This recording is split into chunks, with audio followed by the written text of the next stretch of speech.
के साथ साथ जो कार्य करते हैं सहयोग में, जैसे कि आज का ही सेमिनार देखो, पार्किंग से लेके उधर डाइनिंग से लेके यहाँ श्री माता जी के पूजा तक जो भी होता है, तो ये सारा यानी कार्य कैसा है, यानी सेम है या अलग अलग कहेंगे, कैसा कहेंगे? नहीं, इस या मेन चीज़ है भावना की। तो जिस भावना से आप लोग सब यहाँ आए हैं, प्रेम की भावना है, भक्ति की भावना है, श्रद्धा की भावना है, सरेंडर है, सबसे बड़ी चीज़ वो है। तो उस और बाहर की चीज़ों में उसका इतना महत्व नहीं है, सरेंडर होना चाहिए। तो जब सरेंडर है तो सब कुछ है। देवी प्रसन्न।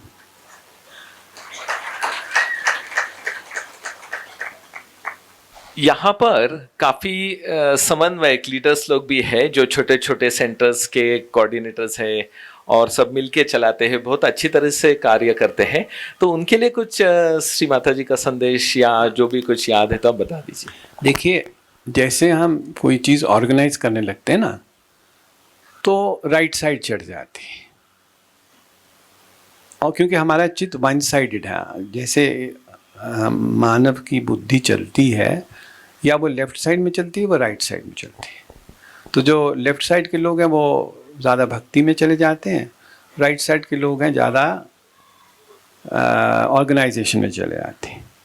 मैं कल ही की बात बताता हूँ। मेरे को एक फ़ोन आया कि उनको एक स्कूल ने ऑफ़र दिया है कि 1 महीना आप हमारी सारी क्लासेस को सहयोग सिखाओ। तो अब पैम्फलेट प्रिंट होना था, तो आधे सहयोगियों की ऑब्जेक्शन थी कि आप पैम्फलेट में श्री माँ जी की फ़ोटो नहीं लगाएं, क्योंकि लोग फेंक सकते हैं, और बाकी बोले नहीं लगाओ। तो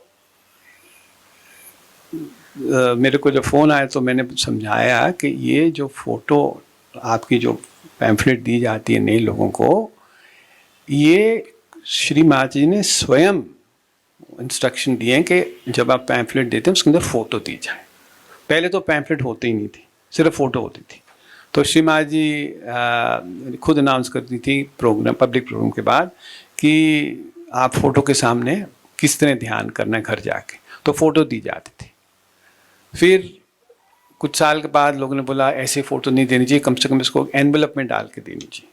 तो एनवेलप में डालनी शुरू हो गई, फिर पोस्टर्स लगना शुरू हो गई। फिर लोगों ने, कुछ सहयोगियों ने ऑब्जेक्शन किया, अरे फ़ोटो आप पोस्टर लगाओगे तो लोग उनको टेयर कर देंगे, श्री माँ जी का अनादर होगा। तो श्री माँ जी ने बताया कि मैं सब ये जानती हूँ और मैं प्रिपेयर होके आई हूँ कि इस युग में ये सब होने वाला है, इसकी चिंता आपको नहीं करनी, आपको सिर्फ मेरा कार्य करना है, जिस तरह मैंने बताया कि सबको फ़ोटो दो। तो चाहे वो फ़ोटो फाड़े चाहे फेंके, वो उसका कर्म, आपका कर्म है सिर्फ सबको फ़ोटो देना। तो अगर आप यही सोच जाएंगे हम फ़ोटो देंगे तो पैम्फलेट देके वो करेगा क्या? घर जाके किसके सामने वह ध्यान करेगा? बिना फ़ोटो के कैसे ध्यान करेगा? या आप खड़े होकर उसकी इंटरव्यू लेंगे कि आप इस फ़ोटो को लेके जाएंगे तभी दें, ध्यान करेंगे तभी देते हैं, नहीं तो नहीं देते हैं। तो ये इन चीज़ों में जब ज़्यादा ऑर्गेनाइज करते हैं ना, तो आप ज़्यादा सोचने लगते हैं। तो ज़्यादा सोचने की ज़रूरत नहीं, हर स्थिति में ये सोचिए कि श्री माँ जी कैसे करते थे, श्री माँ जी का क्या आदेश। तो जितनी भी उस समय बुक्स बनी थी, जितने भी पैम्फलेट और जितने भी पोस्टर्स बने थे, NITL एक संस्था थी, एक श्री माँ जी की खुद पर्सनल नाम से एक कंपनी थी, उसका नाम NITL रखा गया। उसकी चेयरमैन श्री माँ जी थी और उनकी 2 डॉटर्स उसके डायरेक्टर थी, तीसरा कोई नहीं था। और वो श्री माँ जी के ही पैसे से कंपनी बनी। उस टाइम श्री माँ जी ने 20 लाख रुपए दिए थे। तो उसका महत्व ये था कि जितनी भी photos, video tapes, audio tapes, books, वो सब इस संस्था से बने और कहीं से ना बने, क्योंकि खुद श्री माँ जी पर्सनली अप्रूव करती थी हर बुक, हर बुकलेट, तब वो पब्लिश होती थी। तो उसको अब वही बुकलेट आगे जाके सब सेंटर्स ने शुरू की उसको प्रिंट करना, क्योंकि NITL बंद हो गया।